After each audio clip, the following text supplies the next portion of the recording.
Unicorns. Do you believe in them? Billion-dollar valuation companies.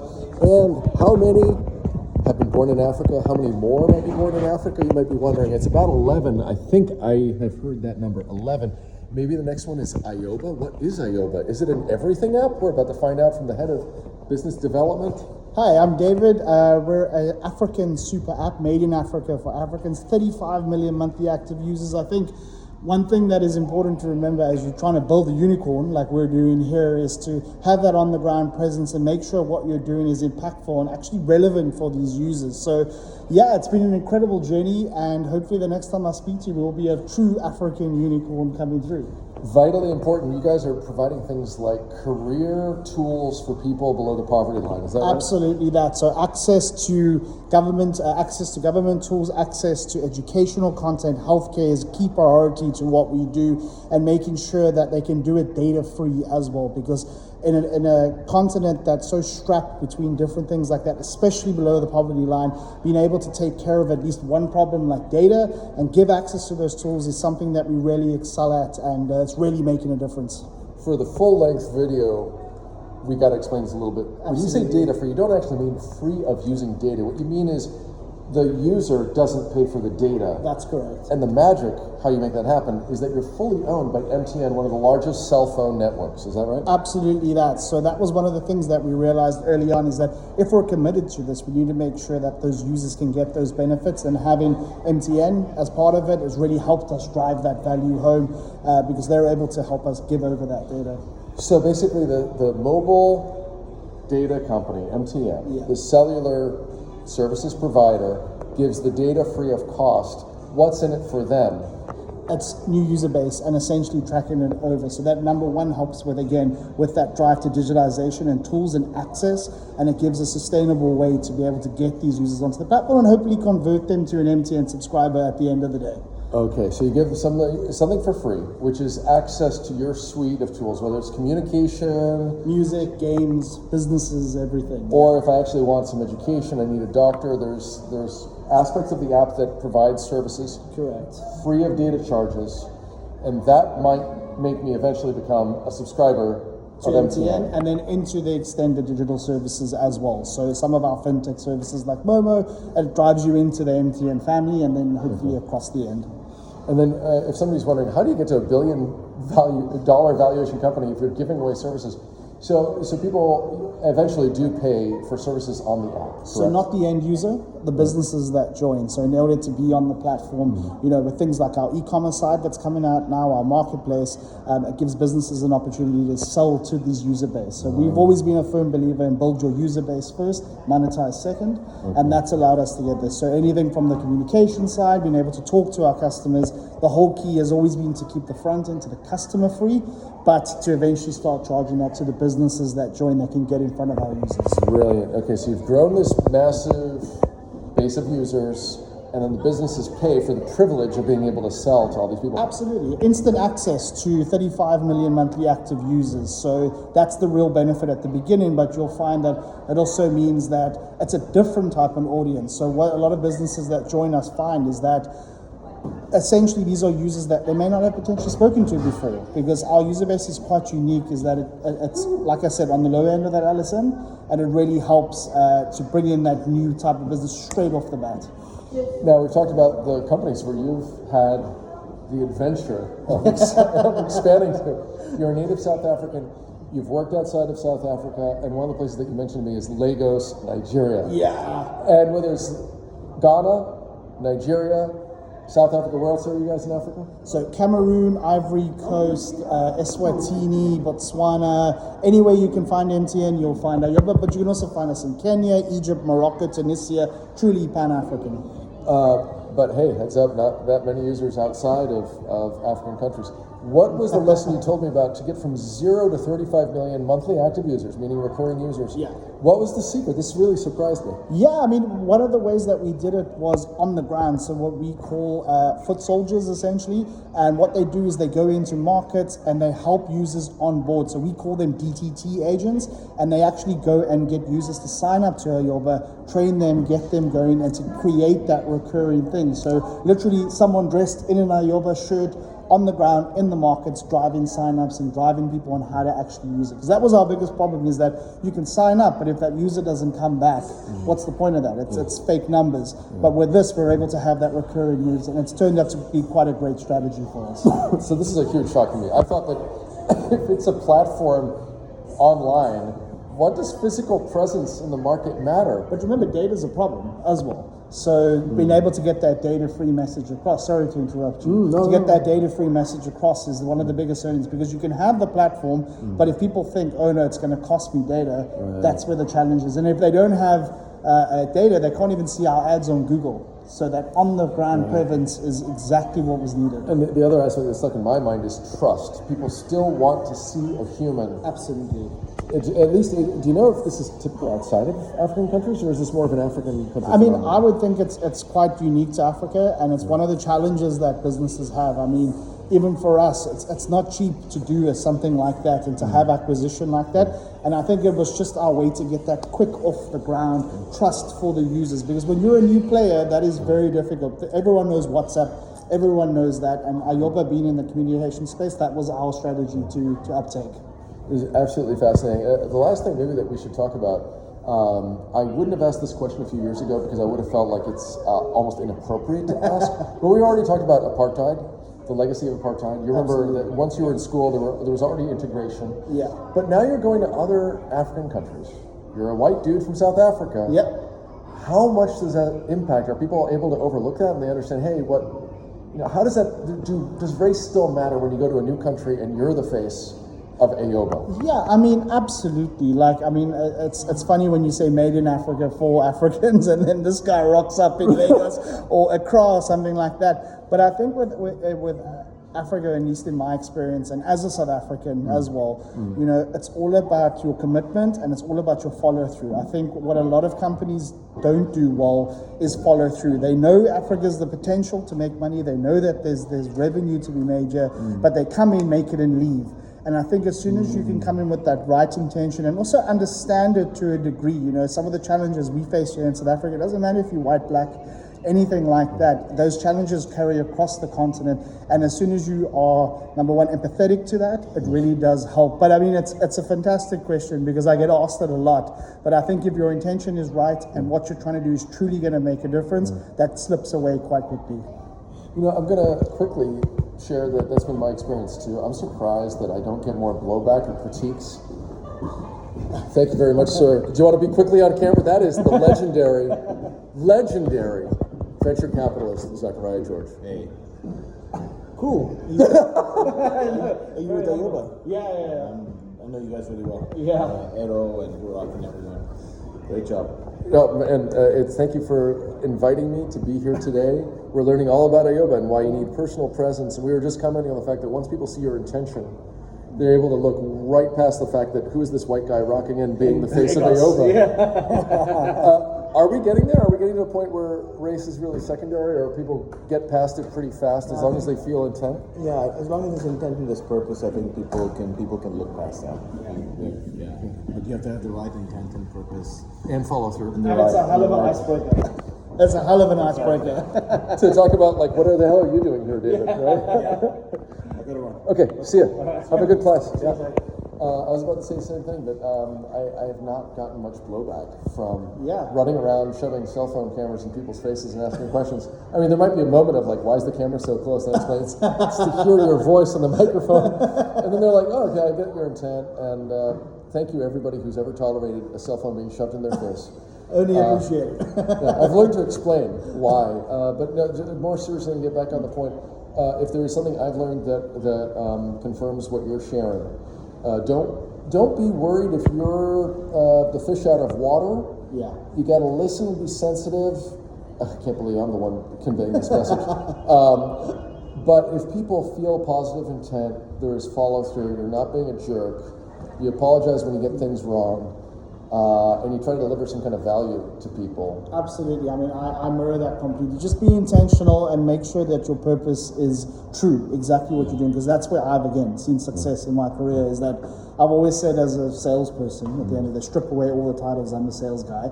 It's a relationship and it's about trust. And I've always been intentional about trust and honesty, and that comes through very quickly as well. And yeah, it's seen me success, and it's going to see some AYOBA success, and you can see, I mean, we're making absolute progress and continuing to grow. So watch the space. There's MTN over there, in case you forgot. In case you forgot, who's the corporate daddy?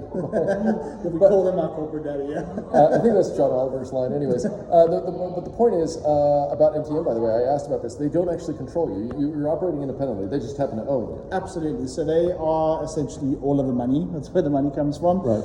But we do operate independently, and I think it's that independence that's allowed us to be quite quick in how we do things. So I don't want to say too much, but essentially we can work a lot quicker. So why partners enjoy working with us than potentially MTN, at least initially, is we're quite flexible. So we can able to change certain things, make changes to the app that allows to get these services on quick. And it's a lot easier to work with our legal team because, we're a lot more flexible when it comes to what we do. I want to end on this because I've never started a video in such a cheesy way saying, do you believe in unicorns? Can one be made here? There was somebody literally the day started meeting the founder of Innovation City, or the co-founder. His name is, it sounds like Kino. It's Kino. Kino, yeah. By the way, Kino, thanks for the reminder of how to remember your name. It's like Kino. Kino described sort of an amusing scenario where people rocked in and said, I'm going to build a unicorn. Yeah. I got my MBA. And I was like, ooh, that sounds like it's not going to end well. So because this video started with that cheeky mention of unicorns, do you believe that the way, in your experience, it seems like you've had a lot of success, that you don't think about the valuation, you don't think about the financial return, really focusing on delivering the value for the client, and the money and the big valuation will follow? Absolutely. I think that's what's seen our success so far. I mean, at the end of the day, MTN, the investor's going to want to come back and make sure that there's return. But right now, for us, is proving that revenue can be made via this way. I mean, we've really done it the opposite way: build a user base, build the case, and then bring in the money after that. And I genuinely believe if we keep doing what we're doing, in the next 2 or 3 years, we'll hit that unicorn status.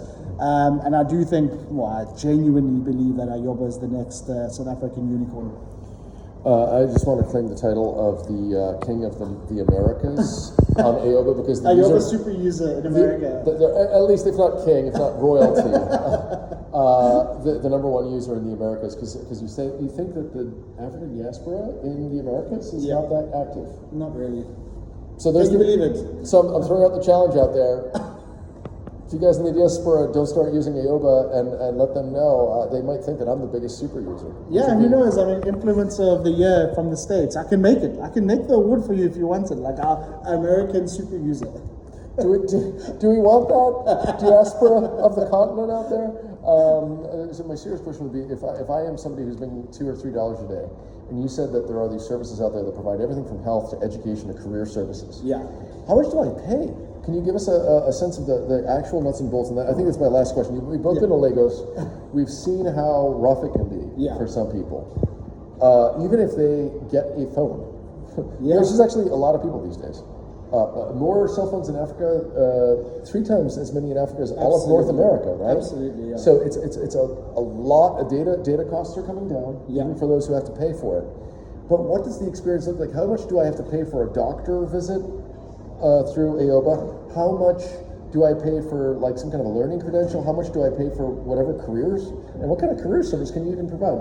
Absolutely. So let's start with that. How much do I pay for, say, something mundane like a doctor's consultation? So we do a lot of work with the partners that come on. So we have a GP service, essentially, a partner that works with us. And what they've done, because of the uniqueness of our audience, is we work with them to create offers that will work with the budgets within our user base. So for example, in South Africa, a GP visit can cost anything from 300 Rand to 350 Rand. To put it into context, the social grant is 350 Rand. For people in dollars? 350?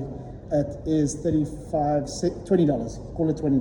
$20 for a doctor's visit. $20 for a doctor's visit, but we've got partners that offer it for 100 Rand, which is $5. So you're able to, number one, and that's not including jumping in a minibus taxi, drive in there, putting yourself at risk. That's where the key comes in. You can do it online, on your phone, data free on AYOBA. So we were talking about Mosquito, which might be on AYOBA. Yeah. And the magic of these remote health apps exactly is that you don't lose days on the road. Correct. You don't lose days of work. You don't have to pay for the transportation. Then waiting around a doctor's office for an appointment that might or might not happen. Correct. Where you pay $5, which might be a little bit more than you normally pay for a doctor. Yeah. But you know you're getting it right away. You're getting your scripts, you're getting everything from that. Even your return visit, if you need to get another script afterwards, it comes in at a lower cost. And then we do the same thing with EdTech. So a lot of the EdTech partners that we work with, we work to try and give as much free resources as possible, but a lower subscription point. So on the content side of it, we have a very big content engine as well. You know, we try to work with them to try and bring that in, and then they can drive it through the subscription, but at a better cost for that. So anything from $2, $3, $4, depending on what they can offer. So at the end of the day, the business still wants to make as much money as they can without going into too much of a loss, but we work really hard with these partners to bring in something that fits to our audience. Okay, and finally, career services. You mentioned career services. What kind of career service can you offer? So it's a lot of entrepreneurial help, so a lot of for entrepreneurs that are looking for resources, but also from a career and job point of view. So you can find job boards on there, and what we're trying to work towards, and what I'm quite passionate about, is to try to start facilitating job interviews on AYOBA. Because again, we talk about the cost of jumping in a minibus taxi, go into an interview just to find that they farm in your CV or printing out your resume. With that, you'd be able to sit in AYOBA, have a face-to-face interview via phone, and do that data free at the same time. So trying to remove all those obstacles for a very big problem in not just South Africa, Africa, and that's joblessness, trying to create a better process that businesses can buy into and create a platform, but also for users to be able to get access to it. Because it's easy for me, to be honest, it's easy for me to jump on LinkedIn and stuff and jump in my car and go to an interview, but for 45 million other South Africans, it is a very, very difficult thing to do. Very last thing, we might cut off the interview there, in which case, do you have a way that you like to say goodbye? Yeah, lekker. Lekker? You've learned lekker, Lekker right? is like from old Dutch Yeah. that became Afrikaans. Exactly, a local dialect called Afrikaans. Lekker is like good. It's better than good, it's most lekker. Most lekker. Most lekker, Most and lekker. yeah. And AYOBA means? It means good times and like good vibes across. So In Zulu. in Zulu, I believe. And you said it took off the expression popularity during the World Cup. During the 2010 FIFA World Cup. So MTN had a big campaign around AYOBA, and then the name stuck into the super app. So download AYOBA, it's on Play Store, it's on iOS Store. Try it out, and let us know what you think, and take the American title away from this gentleman. Yeah, he's Well, looking you for know. influence of the year, exactly. I'm going to be Influencer of the Year from you guys. Anyway, and now, in case we keep going and I leave this part in, have you heard of this financial literacy app called Musabi? That rings a big bell, yeah. Okay, because I've traveled in West Africa with the founder. Hello, out there. If I remember correctly, Christopher Trevonka. That's the correct old world pronunciation. Yeah. So, now here's the reason I'm bringing it up. You guys could really be the distribution platform that actually gets them to more and more eyeballs. Absolutely. What's brilliant about it is that they realize that the market, especially in some of those corners of West Africa, smartphones are still not as pervasive as everywhere else. Yeah. And so they even have like super low-tech flip phone versions that like sound and text. I hope I'm getting this right, Chris. And if I got anything wrong, I apologize. But here's what's brilliant about it, and I'm glad to finally give them some airtime. And maybe I will include this part. What's amazing is that they have a solution. Yeah. They've already figured out how to do in languages and dialects with low-tech versions for flip phones for the people that truly need to learn some basic financial literacy. Yes. The path to making money and the path to various institutions backing them is very logical, because if you're a big financial services firm, you want that lead on new clients in the future that might need financial services. Absolutely, yeah. They're not going to come in the pipeline unless people have basic concepts of financial literacy. Correct. Including, just the idea of saving a little bit, putting it aside, however small that is. And so you guys would, if somebody hasn't a technology, a platform like that, and they're just trying. They already have their platform. Yeah. But they're trying to get more exposure. You'll be open to be hosting. Right? Absolutely. I mean, I think it's one of the advantages of AYOBA is you get immediate access to the market. So in Nigeria, for example, where we have 7.5 million monthly active users, as soon as you switch on, you're in front of those users, and we can help to drive those users there. So they'll see it, but I mean, let's be real, we're all human. We don't often go searching through things, but it's all about how do we drive it in there. And that's how do you get a bigger chance that somebody sees that you're correct, out there? Right. exactly that. And then that's obviously the strategies that we apply with our in-app marketing to be able to push more and more of the users in an organic way, because at the end of the day, we don't want to ruin that experience for our end user. They come onto AYOBA because they want it, so we need to make sure that anyone that's coming on makes sense, but also it's a good fit for our audience and as it grows. And as the audience evolves, different services become more and more relevant. But yeah, it's and so people can imagine this. Is it like a Twitter feed that you scroll through and you see posts from people? Yeah, so there's an explore page where you would land. So every person, it's also very hyper local. So if I'm in Nigeria, I see Nigerian posts, music, games, services. If I'm in South Africa, it's exactly the same. I see only South African stuff. So when you land with what we call our explore page, inside of there's all of the interesting things. So if we're in entrepreneurship month, it'll be all around entrepreneurship. If it's back to school, you'll see back to school stuff, all of the services that come with that as well. So it has like an endless feed for explore, and then obviously the different verticals where you can chat, where you can listen to music, message, and so on and all of that. And the very last question, oh damn it. This is a trick. I also draw a blank sometimes. Oh well. I guess we might end there. God, what was my last question about? Oh, if somebody's really savvy, they know that Nigeria has over 200 million population. Yeah.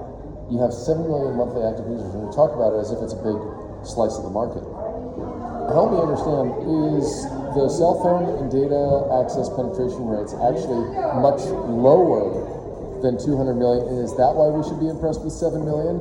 Or is 7 million impressive because it's recurring visitors that are already sticky Absolutely. and loyal users, and that's what makes 7 million out of 200 million actually impressive, more impressive than it might sound. Absolutely, because I must remember on MTN there's 300 million active users and subscribers, and we have In all of Africa. All of Africa. But what makes those users very unique of that 7 is it's monthly return and recurring. So it's definitely a bigger number than 7 million, but we only care about those users that are coming back, using it, and then obviously choosing different aspects of it, because that's a more impressive number than us saying, hey, we've got 30 million in Nigeria, but they only come on once. Who cares? And also, when you just put it that way, if there's 350 million MTN users, is Africa a billion people? Yeah. So 1/3 of all of Africa is using MTN network, yeah. Okay, and then if you have 35 million monthly recurring users, you have 10% of those MTN numbers. users. Yeah, and the thing is, the goal is 300 million. The goal, that's where we want to be. You want every to be single MTN user has AYOBA. Plus more, because you don't have to be an MTN user to get onto AYOBA. The benefit is it's data free if you're MTN. And if you value the company, feel free to laugh. But if you get to 1 billion users, is that crazy? If you get to 1 billion users? You'll find me in Hawaii, next to you, relaxing. I think, kill me, fellow Hawaiians out there, but I think Cape Town's a much better deal, a much better value for money than Hawaii. Yeah, I know, but I want to go away. I see all what I wanna saw go in the movies when I was growing up, when I looked at America growing up. To repeat a quote that I mentioned earlier today to somebody, no matter where you are, there you are. You can turn heaven into hell, or you can turn hell into heaven, depending on how you approach life and where you are. And I think that's true after roughly visiting 171 countries, some of them multiple times. Sorry to go off topic slightly, but I wouldn't. Sure, take your vacation to Hawaii if you hit $1 billion valuation. But I think that I'm so excited to be around you guys and find out what you're doing here, just in Angola and. Incredible country.